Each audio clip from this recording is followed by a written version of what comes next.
Hi guys, welcome back to my YouTube channel. Today I want to talk a little bit about my sleeping setup and different kind of sleeping setups, from super light to really comfortable and maybe longer or colder nights.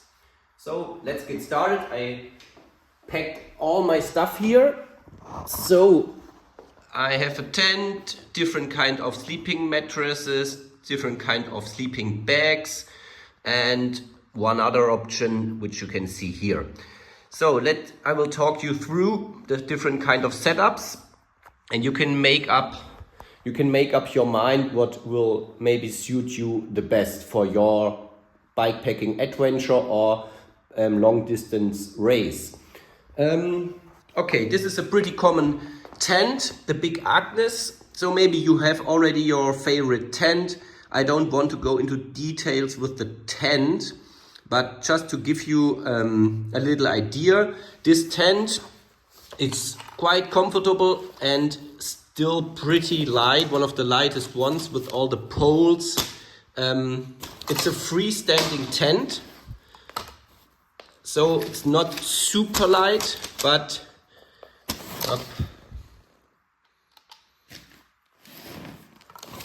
as you can see, the tent itself is around 700, and then with the poles is 1.1 kilo. So here 0, tent 800, 700, the poles 1.1. So if you want to have comfort, you can take a tent. On the Transcontinental, I didn't took a tent with me because I only slept sometimes outdoor for a few hours, so I didn't took the tent. But if you want more comfort or you go for a bikepacking adventure, of course a tent is way more comfortable, for example because of mosquitoes, rain and so on.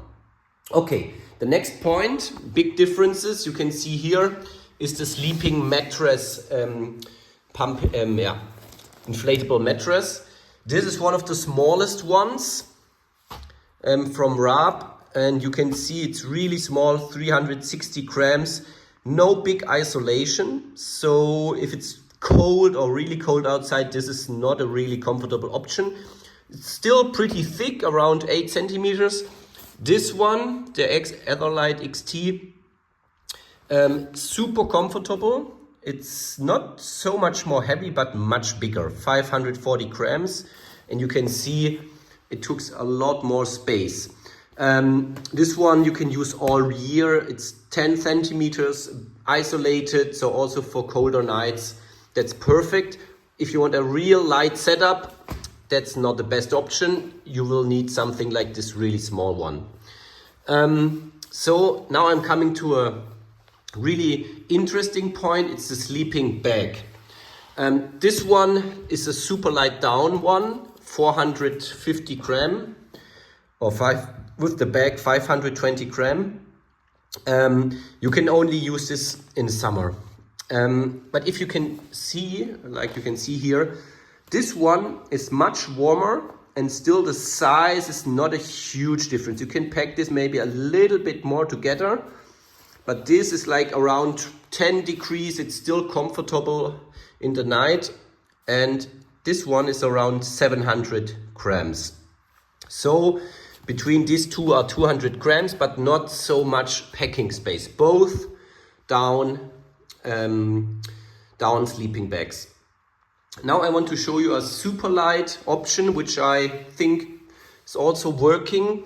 In this bag, you have a down trouser and a down jacket.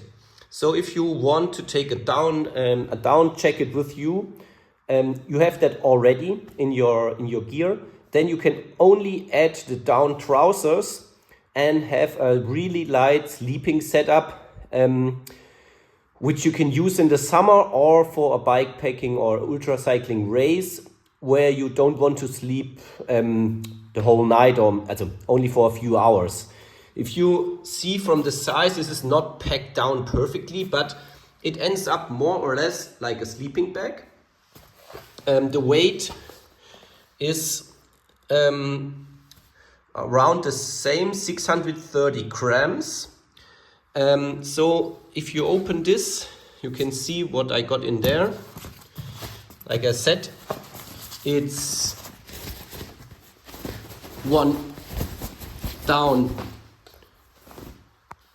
jacket, which will be, if it's not too cold in the night, you get this on combined with this one here.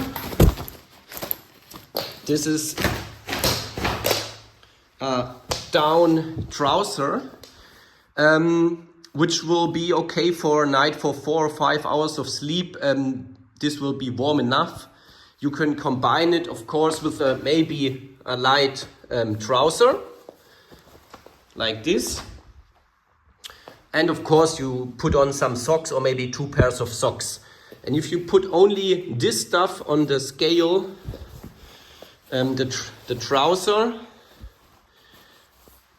a little bit hard, but it's about 150, 180 grams. Yeah, something like that. This trouser, if you take something like this, it's around 200 grams. Yeah. Down jackets around 300 or 350, 400 grams. And of course, a pair of socks you maybe already have with you. This is merino, 30 grams. So it's up to you. There are a lot of options, from super light to comfortable and warm. But I just wanted to show you the range, what is doable, or a range of the options there are.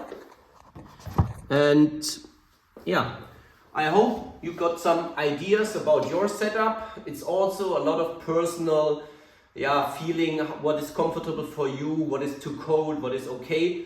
And of course you have to make up your mind what kind of adventure you're going. Is it only about speed? Do you want to sleep only a few hours each night? Do you want to take your tent or not? It depends a lot on the event and your personal feelings, or your personal thinking, what you want to do or achieve, or what you want to experience in your race, in your event. If you have any questions, just write in the comments. I hope this was a nice overview for you, and see you again next time. Bye bye.